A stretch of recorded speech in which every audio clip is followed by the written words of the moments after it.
Oke.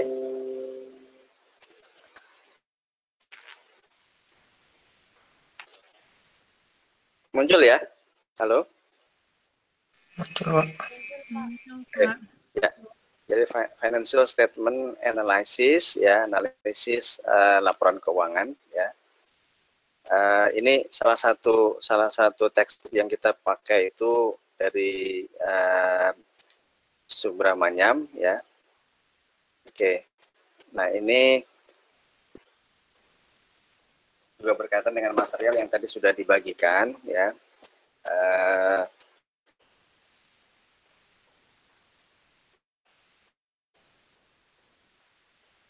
Untuk pertemuan pertama ini kita tadi seperti saya sampaikan ya, membahas tentang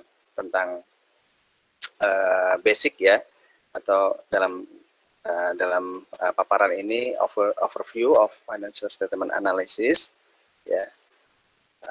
What are the various key groups that utilize various financial statement ya, jadi siapa saja yang memerlukan atau menggunakan laporan keuangan ya.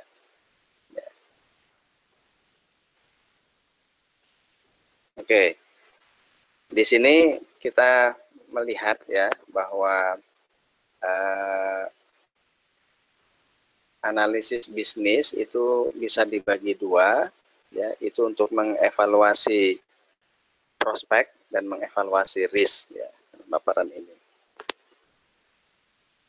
Dan kemudian kita melihat ada beberapa pihak yang menjadi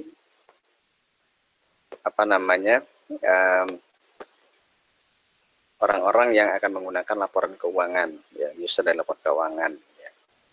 Ada equity investor, ada creditors, managers ya, dan sebagainya ya. Equity investor itu ya para pemegang saham ya.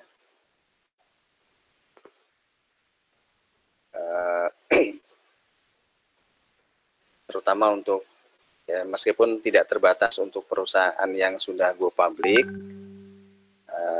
melainkan juga ya untuk semua jenis bisnis lah ya, pastikan ada ownernya. Ketika ada waktunya, ketika perusahaan itu ingin extend ya, memperbesar size-nya, salah satunya adalah dengan mengundang atau menawarkan sahamnya kepada investor baru. Nah, disinilah para investor ini yang kita sebut sebagai equity investor ya, karena ya investor itu istilah yang generik ya. Artinya untuk yang nomor 2 misalnya kreditor, bank itu kan kreditor itu juga to some extent bisa disebut sebagai investor juga ya. Nah, tapi kalau equity investor itu yang menginvestasikan dananya ya dalam bentuk kepemilikan ya. Ini tentunya overview saja ya, karena kalian pastinya sudah sangat familiar ya. Kalau di perusahaan terbuka ya berarti mereka membeli saham secara melalui pasar modal, tapi untuk perusahaan-perusahaan yang belum go public ya, bukan perusahaan TBK, maka mereka investasinya dengan private placement ya, langsung ya. Nah, tentu mereka sebelum mengambil keputusan untuk menanamkan modalnya ya, mereka butuh laporan keuangan, mereka butuh analisisnya untuk kemudian assessment apakah mereka maju atau maju dalam pengertian jadi menginvestasikan atau tidak. Kreditor, bank jelas ya, manager, kemudian M&A, merger and acquisition analyst ya.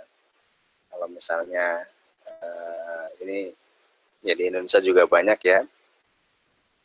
Apa mungkin kalau di Indonesia yang apa namanya, perusahaan yang merger itu apa? Ada yang bisa beri contoh? Axis sama XL mungkin, Pak. X apa? Provider Axis sama Oh, XL. Axis sama XL. Oke. Kalau itu bukan merger kelihatannya ya, akuisisi ya. Artinya itu ada istilahnya sendiri kan ya. Kalau merger itu apa namanya, akan menghasilkan brand baru ya. Jadi ya itu salah satu contoh ya, salah satu contoh yang tadi disebutkan, meskipun itu mungkin lebih dekat ke akuisisi. Kalau yang bisa dijadikan contoh di Indonesia itu, meskipun ini kejadian sudah berapa tahun yang lalu, yaitu Bank Mandiri itu, ya Bank Mandiri itu dulu terdiri dari, sebelumnya itu BUMN, Bank BUMN yang berdiri sendiri, kemudian merger menjadi Bank Mandiri. Nah ini ada info juga bahwasanya untuk bank syariah, kan masing-masing BUMN punya bank syariah masing-masing ya, kayak Mandiri punya bank syariah Mandiri, BSM, ada BNI Syariah, ada BRI Syariah. Itu infonya mereka akan merger dan kemudian menjadi satu bank baru dengan nama baru. Nah, ini juga sama, untuk keperluan ini tentu dibutuhkan pengambilan keputusan berdasarkan analisis yang dibuat. Eksternal auditor termasuk ya direktur, kemudian regulator juga tentu saja. Jadi kalau kalian nih belum ini ya, belum ada penempatan instansinya ya, nanti setelah lulus ya. Jadi belum tahu ditugaskan di mana ya. Belum, Pak. Nah, nanti kalau misalnya kalian ada penempatan di pajak, maka termasuk yang akan menggunakan ya kompetensi ini atau skill ini ketika Anda melakukan assessment terhadap pajak yang harus dibayar oleh wajib pajak. Ya. Kemudian ada juga pegawai dan serikat pekerja. Ini kalau kondisi ideal ya, kalau kondisi ideal mungkin mereka juga membutuhkan informasi keuangan supaya untuk sebagai bahan mereka, apakah mereka akan stay di perusahaan itu atau mungkin pindah ya ke perusahaan yang lain ya. Tapi ini dalam kondisi normal ya. Kalau kondisi sekarang kan mungkin agak susah karena banyak yang kemudian harus dirumahkan dan sebagainya. Termasuk ASN, PNS itu sekarang menjadi orang-orang yang beruntung ya, karena masih ya, karena bekerja kepada pemerintah, pada government, maka masih masih bertahan. Sementara mungkin banyak yang karena perusahaannya mengalami kesulitan akibat pandemi COVID ya, mereka kemudian harus memotong jumlah pegawainya atau bahkan sampai menutup usahanya. Itu semuanya harus ini dan sebagainya. Ya, memang sangat luar biasa ya dampak dari COVID-19 ini. Industri penerbangan misalnya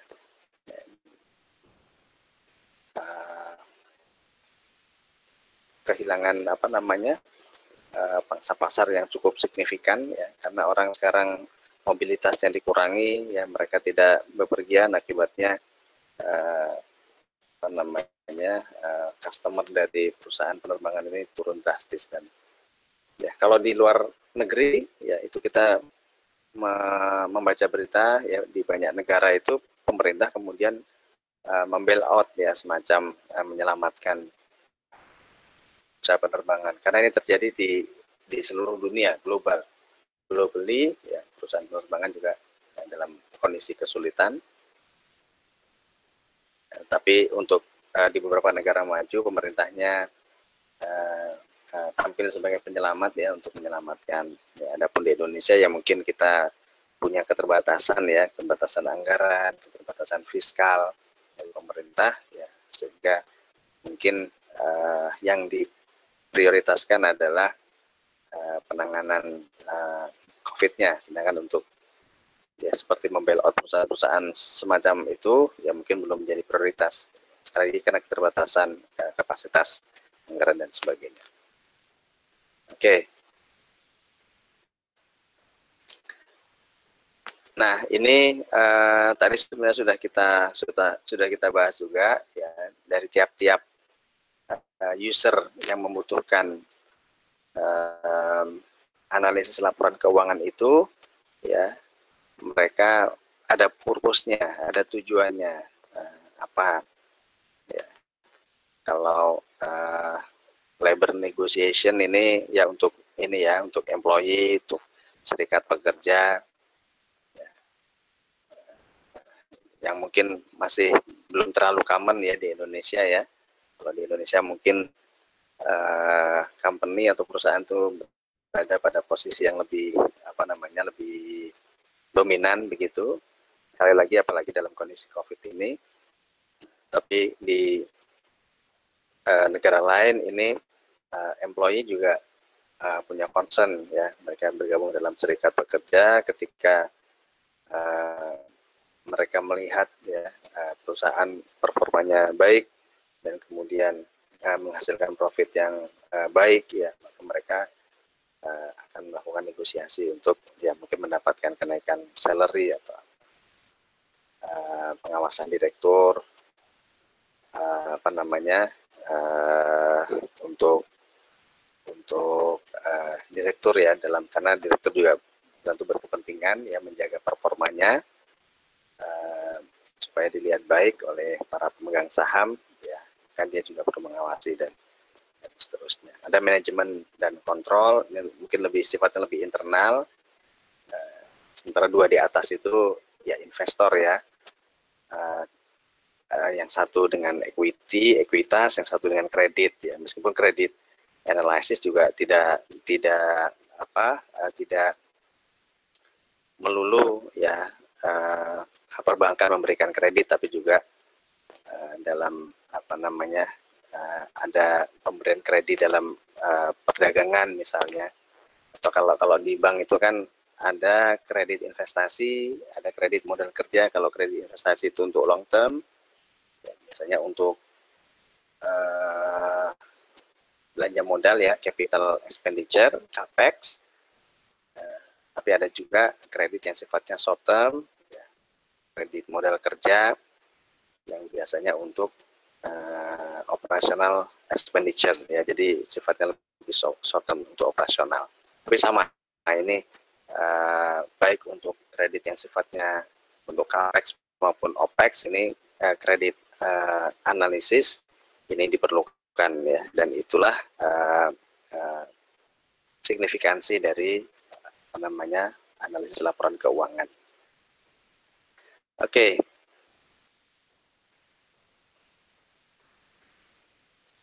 Dua alasan utama untuk dalam analisis laporan keuangan itu disebutkan oleh Subramanian ini sebagai satu untuk menentukan credit value, satu intrinsic value. Apa ini kira-kira? Apa itu credit value? Apa itu intrinsic value?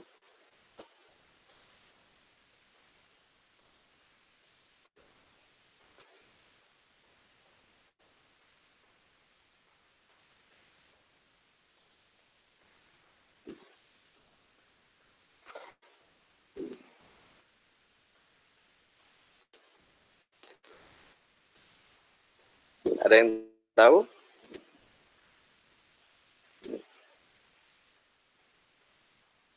Oke,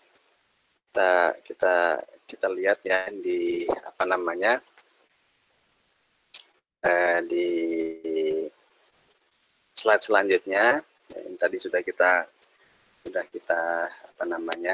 kita bahas ya sekilas tentang kredit analysis, kreditor, ya, biasanya perbankan ya, ada yang sifatnya kreditor untuk trade, ada yang non trade. Yang trade itu sifatnya lebih short term, sedangkan yang non trade itu long term, jangka panjang. Ya. Kalau dalam bahasa saya tadi, untuk sesuai dengan jenis kredit yang disediakan oleh perbankan di Indonesia ya.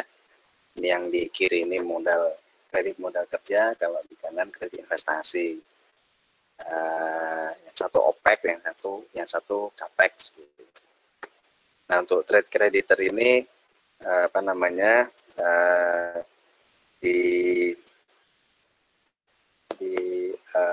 ditujukan untuk melancarkan ya operasional dari perusahaan untuk menyediakan barang dan jasa. Ya. Kemudian interestnya itu biasanya implisit ya, tidak biasanya, tetapi ya tidak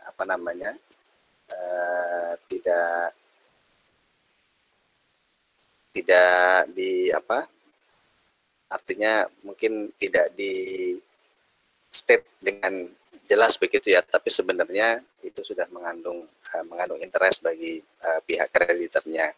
Beda dengan yang non trade yang sifatnya long term, biasanya untuk capital expenditure atau di sini disebutkan sebagai major financing ya. Ini biasanya menggunakan interest yang lebih eksplisit ya, ditentukan di sana interestnya berapa, 9%, 10%, 11% misalnya.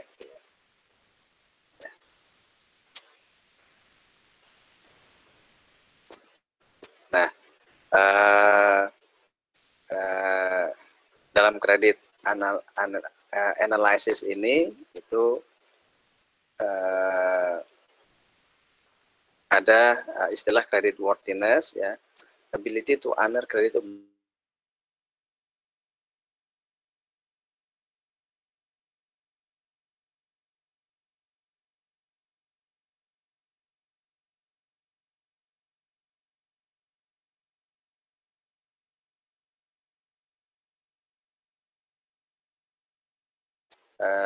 risiko kegagalan lah ya, kegagalan dalam pemberian kredit ini.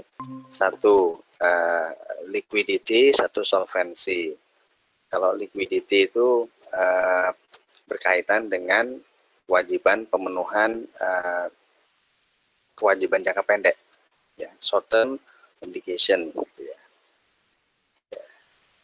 Sedangkan kalau solvency itu lebih kepada obligasi atau obligasi di sini maksudnya kewajiban ya, bukan obligasi dalam pengertian bond ya, bukan obligasi dalam pengertian instrumen surat utang ya, tapi kewajiban ya. Maka ini solvency atau solvabilitas gitu ya. Jadi di sini ya, para kreditor ini berkepentingan untuk mengakses kemampuan perusahaan dari debitor, baik dari sisi likuiditas maupun solvabilitas, liquidity atau solvency.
namanya kemarin di awal masa-masa awal itu pemerintah mengeluarkan Perpu nomor 1 tahun 2020.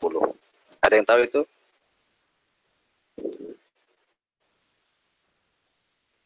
Tidak, Pak. Iya. Jadi untuk pemerintah itu kan ada undang-undang yang membatasi ya pemerintah untuk meminjam uang, ya, meminjam uang atau utang, ya, batasi itu 3% dari GDP. Itu ada di Undang-Undang 1 tahun Undang-Undang 17 tahun 2003, Undang-Undang Keuangan Negara. Tetapi ya dalam karena kondisi COVID ini, maka pemerintah memerlukan likuiditas, bukan kemampuan keuangan yang lebih, gitu ya. Dan ini make sense karena ketika kondisi krisis seperti ini kan termasuk ya, meskipun bukan krisis keuangan, tapi juga menghantam ekonomi kan, akhirnya juga berimbas pada stabilitas keuangan juga. Maka pemerintah itu menjadi satu-satunya pihak ya yang diharapkan untuk tetap menggerakkan roda ekonomi. Ya, kalau kita lihat ya faktor-faktor pembentuk dari GDP ya, atau produk domestik bruto itu kan ada konsumsi, ada investasi ya, ekspor, dan government spending. Yang lainnya itu sudah berantakan gitu kan, konsumsi apalagi banyak yang maka berkurang namanya yang dibelanjakan oleh orang-orang, investasi demikian juga ekspor impor. Maka pemerintah yang diharapkan oleh karena itu pemerintah melakukan perpu, mungkin juga disetujui menjadi undang-undang untuk memperbolehkan pemerintah meminjam atau mengutang lah ya kepada pihak lain, ya, bisa negara atau bisa ini melalui pasar uang dalam jumlah yang melebihi threshold sebelumnya. Nah itu kaitannya dengan likuiditas. Dalam kondisi krisis, kalau di luar skala pemerintah itu orang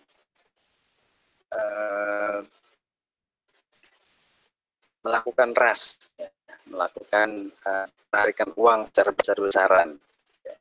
Ini pernah terjadi waktu krisis moneter dulu, mungkin waktu kalian belum lahir di tahun 98 ya.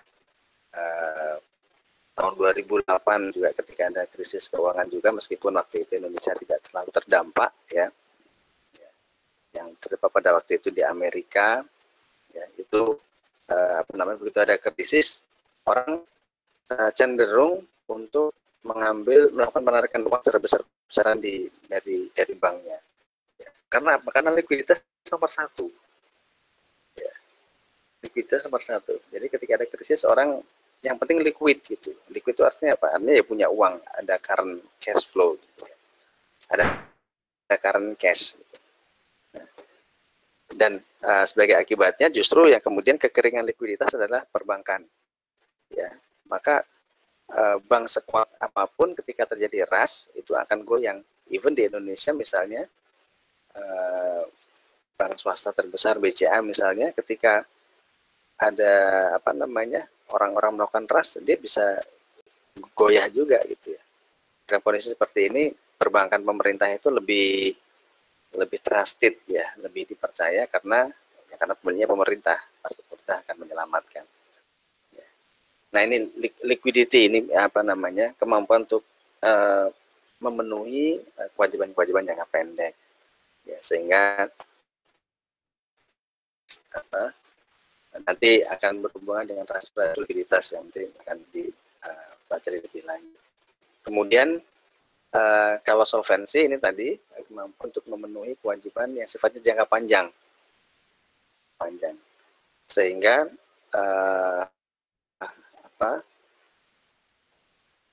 ilustrasinya adalah kalau satu perusahaan itu ditutup, maka bagaimana, apakah aset-asetnya itu bisa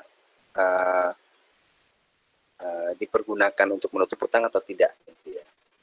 Nah, hal-hal seperti ini yang menjadi perhatian dari atau dalam kegiatan kredit analysis. Dan untuk mengetahui kekuatan perusahaan ya untuk dalam memenuhi kewajiban jangka pendek maupun jangka panjangnya ini dibutuhkan satu kredit analisis atau analisis kredit untuk mengakses kredit worthiness ini, kemampuan dari suatu entitas untuk menyelesaikan kewajiban-kewajibannya ketika jadi downside risk. Itu tadi tentang credit value. Nah, kemudian yang kedua intrinsic value. Oke. Sebelumnya mungkin dari yang tadi ada pertanyaan?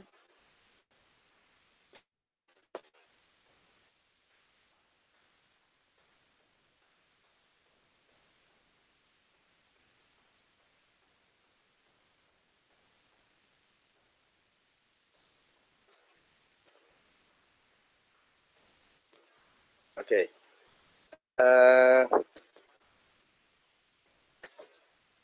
Untuk intrinsic value ini kaitannya dengan prospektif analisis ya, analisis yang sifatnya lebih ke depan.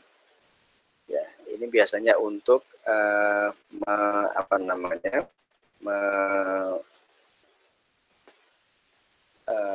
memperkirakan ya atau meramalkan ya forecast dari suatu perusahaan itu atau suatu entitas bisnis dalam menghasilkan keuntungan di masa yang akan datang. Jadi semacam pro forma ya, pro forma. Kalau yang pertama tadi itu cenderung yang dianalisis adalah meskipun itu ada perspektif masa depannya ya, tapi lebih ke belakang. Nah, kalau yang ini itu sifatnya ke depan, prospektif analisis, menganalisis prospek dari suatu perusahaan. Proses to forecast future payoff ya, proses untuk memforecast atau meramalkan ya, mempredik ya kemampuan atau keuntungan masa depan gitu ya. Nah, di sini dalam proses ini ya ada analisis terhadap business environment maupun strategi analysis, baik lingkungan bisnisnya atau industrinya maupun strateginya. Lalu lebih spesifik lagi accounting analysis, financial analysis, dan kemudian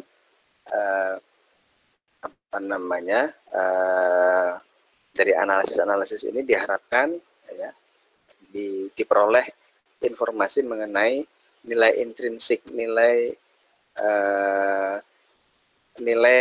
yang ada dalam suatu perusahaan yang berdiri sendiri ya, tidak dipengaruhi oleh faktor-faktor lain.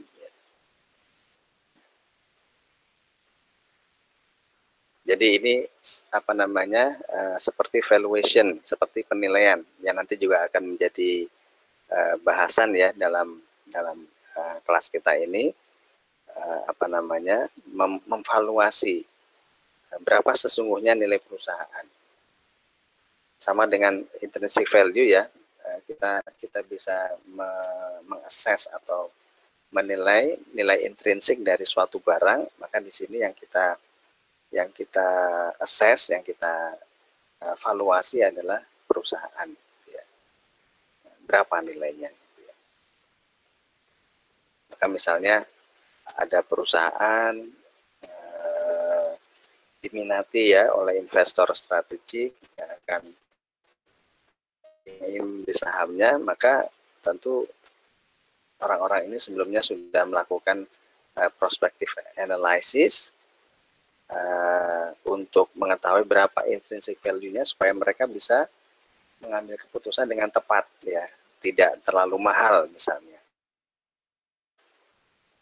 kan kita ini ya, dalam dunia, dalam kehidupan sehari-hari pun ketika kita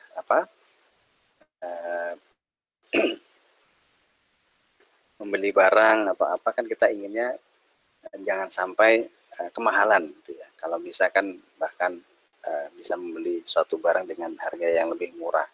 Makanya banyak dari kita kan suka dengan big sale gitu ya, diskon dan sebagainya. Tapi at least jangan sampai kemahalan. Kalau barangnya harganya berapa, 100.000 ya jangan sampai kita mengeluarkan lebih dari itu. Kalau kita mengeluarkan barang dengan nilai intrinsik 100.000 dengan 120.000 misalnya, ya rugi kita. Nah ini berlaku juga untuk dalam skala perusahaan. Ya, ketika perusahaan ini ada investor yang ingin menginvestasikan dananya ke perusahaan tertentu, ingin mengetahui intrinsic value-nya, ya, maka dilakukan proses seperti ini.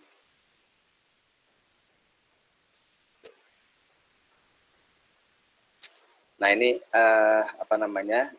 ini overview yang nanti akan kita dalami ya di pertemuan-pertemuan selanjutnya.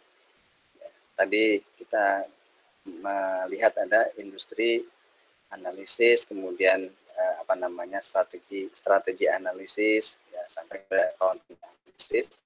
Nah kalau accounting analisis berarti analisis terhadap financial statement gitu ya. Dan di sini nanti kita akan ada distortion problem yang akan kita bahas di setelah pertemuan keempat ya, kelima. Ya. Artinya maksudnya begini ya, accounting analysis tadi kita sudah mengetahui posisinya di mana, signifikannya bagaimana, tetapi ya ada hal-hal yang harus diperhitungkan karena ada problem terkait dengan comparability ketika membandingkan performa atau kinerja perusahaan across firm dan across time, antar perusahaan dan juga antar waktu. Kemudian ada problem distortion, ya. Ada accounting standard, misalnya earning management dan sebagainya. Nanti ini akan kita perdalam di pertemuan lebih lanjut, ya.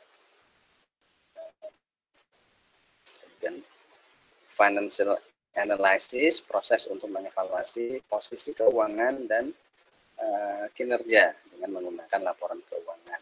Nah, di sini kemudian digunakan ratio-ratio ya. Nah ini sebenarnya ya mind map-nya ada di material yang sudah di-share di Google Classroom. Nanti mungkin kita bisa sama-sama lihat. Ya.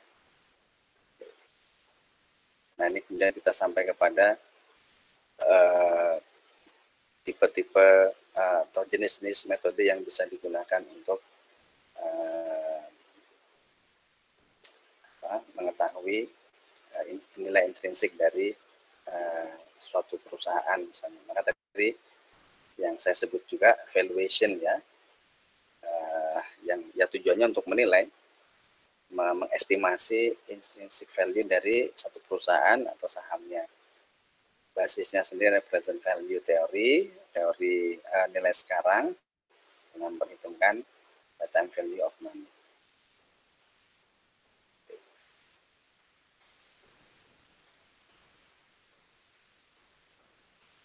Sampai di sini ada yang mau bertanya atau mungkin berkomentar? Pak izin bertanya. Ya silakan. Kalau jadi sebenarnya yang terjadi di Pizza Hut itu kayak gimana ya Pak? Dia kan kalau yang di Amerika Serikat kan udah menyatakan pilot ya, tapi yang di Indonesia dia kayak mencoba untuk tetap bertahan gitu Pak. Malah kayak yang kita lihat banyak ngeluarin promo gitu kan, jualan di jalanan juga, itu gimana itu Pak? Kalau berkaitan dengan analisis keuangannya, apakah keputusan yang diambil itu tepat untuk bertahan atau gimana? Terima kasih Pak. Ya, ada yang mau ini bantu jawab? apa ini fenomena apa yang terjadi di Pizza Hut?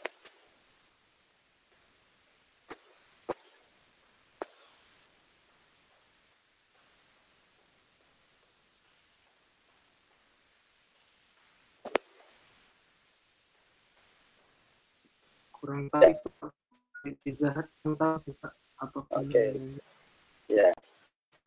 Jadi nanti tolong saya dikoreksi ya Mbak, siapa tadi, Mbak Ratna ya. Ya.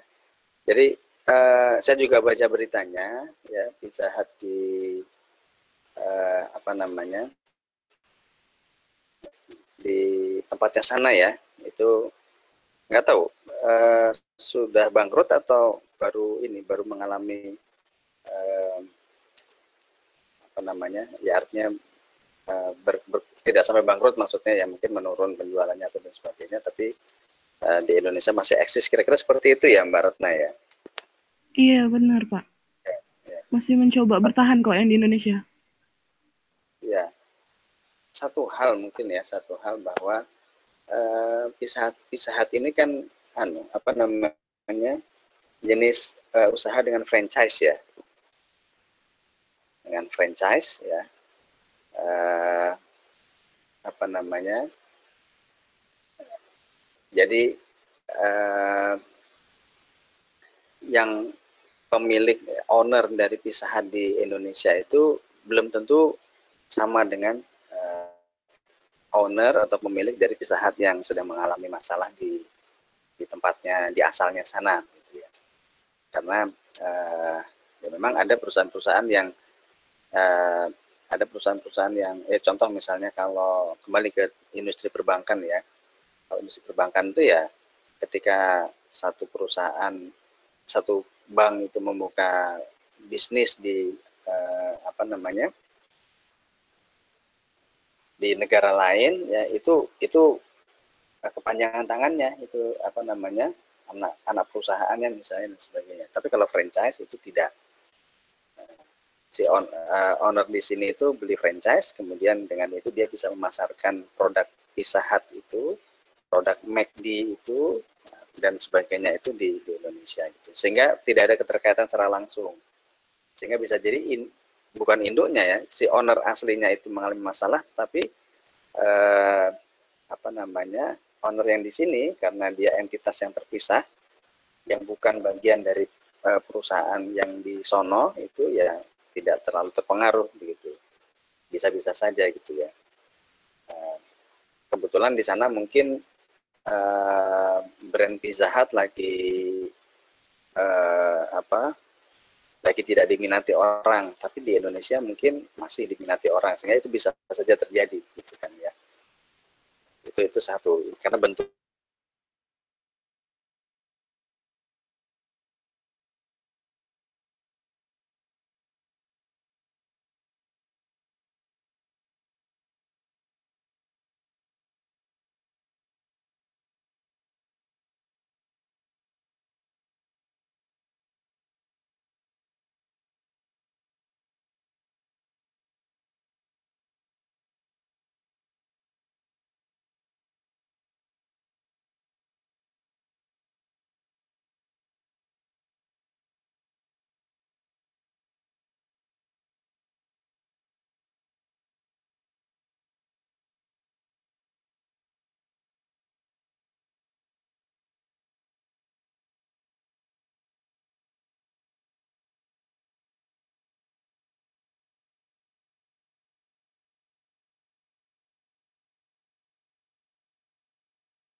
yang lain gitu, itu masuk dalam perhitungan gitu, dalam analisis gitu ya. Kalau misalnya tadi makanya perlu sekali kita memahami struktur ya perusahaan ketika apa namanya, ketika fenomena yang terjadi di sono seperti itu, tapi di sini enggak. Ini kenapa ini? Nah, dalam analisis itulah kemudian kita bisa melihat, oh ini tidak ada masalah karena skema bisnisnya, model bisnisnya seperti ini franchise gitu. Sehingga ketika menganalisis kesehatan perusahaan yang di Indonesia ya, pisah di Indonesia itu sedikit terpisah dengan kesehatan perusahaan yang dari asalnya sana gitu ya, karena dia merupakan tidak bukan entitas yang satu, melainkan entitas yang terpisah gitu. Mungkin itu Mbak Ratna ya. Jadi dalam kalau dikaitkan dengan menganalisis ya kondisi bisnisnya, itu harus dilihat juga aspek-aspek model bisnisnya dan sebagainya. Baik Pak, terima kasih. Oke. Masih ada, jadi begini, tadi seperti saya sampaikan di awal ya, nanti setelah ini saya minta kalian untuk membaca material yang sudah di-share ya, terutama untuk mind map ya, ada yang kalau tidak salah judulnya Y1 atau W1 ya, W1 updated itu mind map ya. Kemudian ada contoh laporan keuangan, contoh analisis laporan keuangan. Itu ada Garuda, ada ya Waskita Karya dan sebagainya. Itu silahkan kalian baca ya. Kemudian nanti saya minta kalian untuk posting ya di WhatsApp saja, mungkin di grup WhatsApp grup kita, bisa pertanyaan atau komentar. Satu aspek saja, enggak usah semuanya. Jadi Anda lihat di mind map itu, kemudian Anda mungkin bisa ini maksudnya apa misalnya, atau berkomentar terhadap satu hal yang ada dalam mind map itu, atau juga bisa di contoh laporan keuangan yang ada di situ. Ada Garuda, ada Waskita ya. Kalau tidak salah itu silahkan kalian baca. Ya. Tapi ini masih ada waktu, nanti mungkin kita mulai 20.30 lah ya. Masih ada waktu 6 menit, kalau misalnya ada yang mau ada pertanyaan yang lain silahkan.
Nggak ada ya? Oke, silakan dibuka ya itu. Anda cukup pilih salah satu saja. Di situ ada Garuda Indonesia, ada Waskita, ada JIAA itu ya, apa itu untuk contoh tugas laporan, atau yang di W1 itu ada W1 updated itu. Nah, silakan dibaca ya, dan kemudian silakan bertanya atau komen di WhatsApp group ya. Ada yang kurang jelas? Cukup jelas?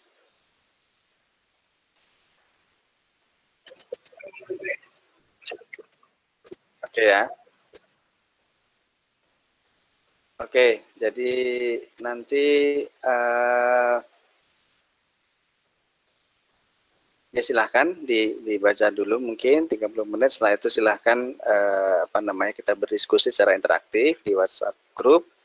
Nanti mungkin 15 menit terakhir ya, 21.15 mungkin bisa join lagi di Google Meet ini gitu.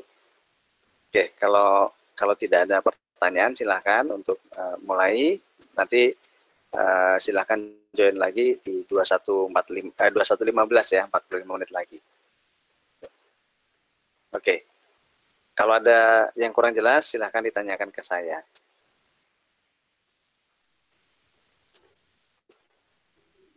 Jadi seperti itu. Kalau mau leave silahkan, kalau mau stay juga silahkan. Tapi nanti kalau leave tolong kembali lagi 45 menit lagi. Baik, jelas Pak. Ya? Oke.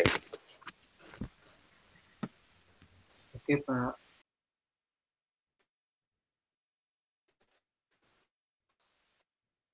Halo?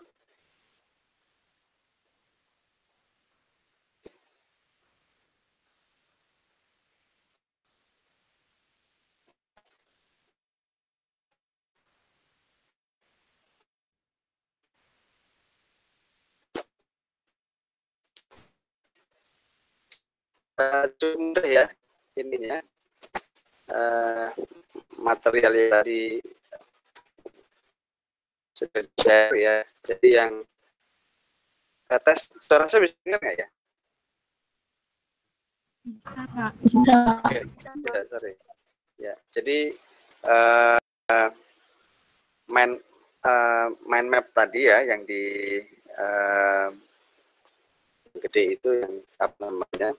Itu yang menjelaskan tentang itu overview ya dari yang dan sama dengan yang tadi saya sampaikan, overview tentang konsep dasar dari analisis laporan keuangan yang meliputi ya apa tujuannya, ya apa maksudnya, apa kegunaannya, kurang lebih seperti itu. Siapa pihak yang butuh akan analisis laporan keuangan itu, dan kemudian bagaimana melakukan analisis laporan keuangan itu, atau mungkin yang terakhir ini dalam strategi. Jadi dari situ ya mudah-mudahan kalian semua bisa mendapatkan perspektif yang proper tentang apa itu basic konsep dari analisis laporan keuangan ya. Kemudian strateginya. Nah, strateginya tadi mungkin belum sudah disinggung sih sebenarnya, tapi belum sampai ke di slide di PowerPoint yang tadi saya sampaikan. Mungkin bisa bentar saya infokan dulu ya. Di sisa waktu yang tinggal ini.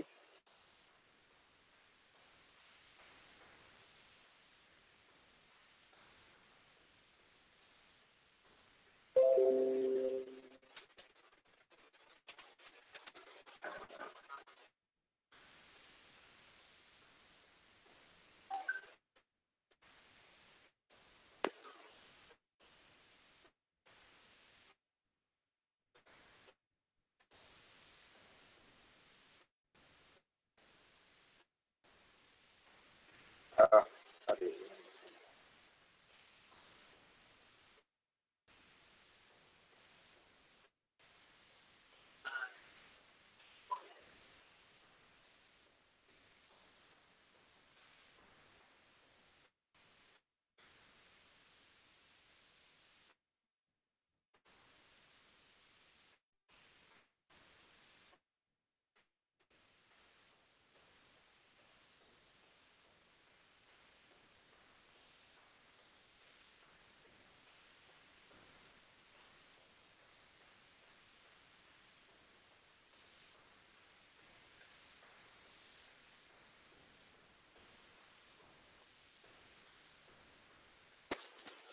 Oke, bisa dilihat ya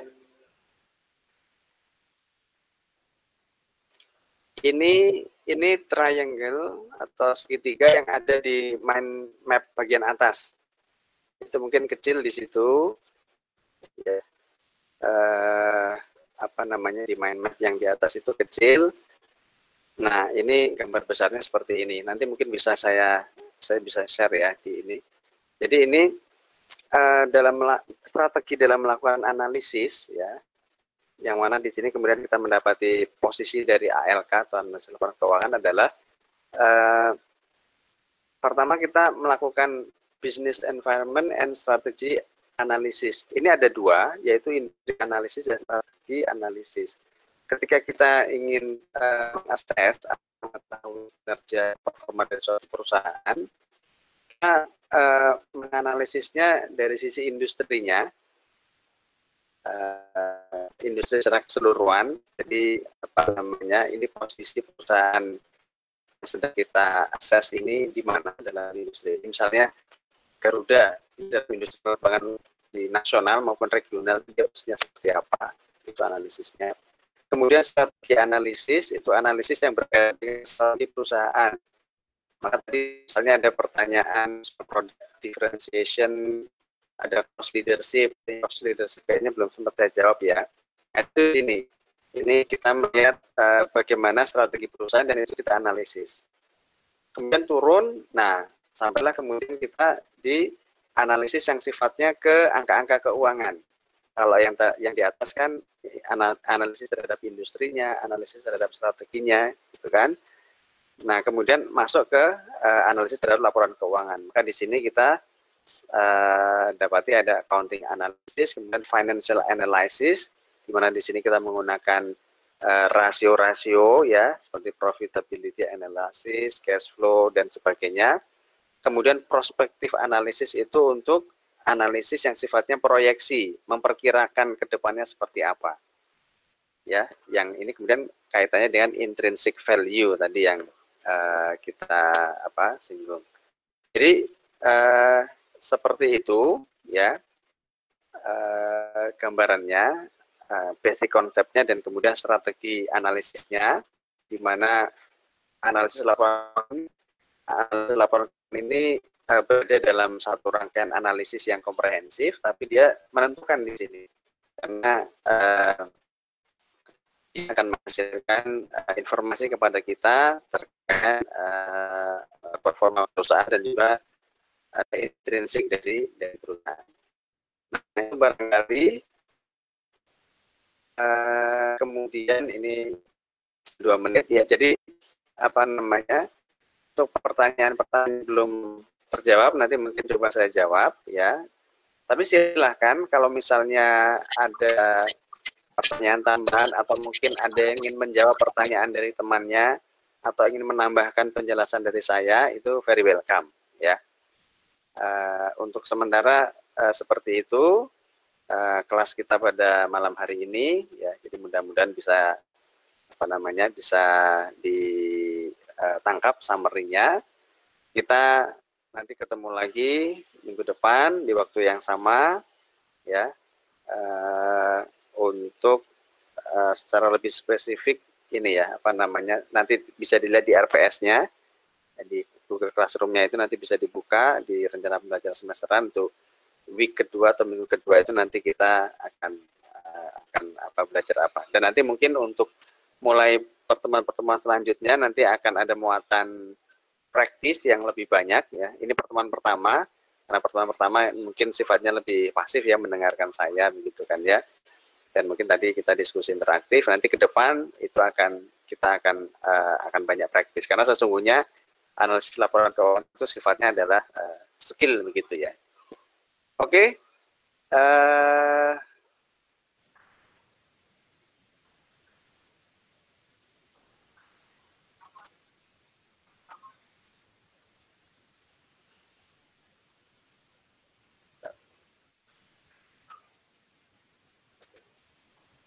Cukup, kalau tidak ada lagi kita bisa akhiri ya. Ketemu lagi minggu depan ya. Jadi silakan tapi sebelum minggu depan kalau misalnya ada yang mau didiskusikan, ditanyakan, silakan saja. Jadi WA grup kita itu 24/7 ya, 24 jam 7 hari seminggu. Itu barangkali. Terima kasih semuanya ya. Saya akhiri. Selamat malam. Assalamualaikum warahmatullahi wabarakatuh. Waalaikumsalam warahmatullahi wabarakatuh. Terima kasih, Pak. Terima kasih, Pak. Terima kasih, Pak.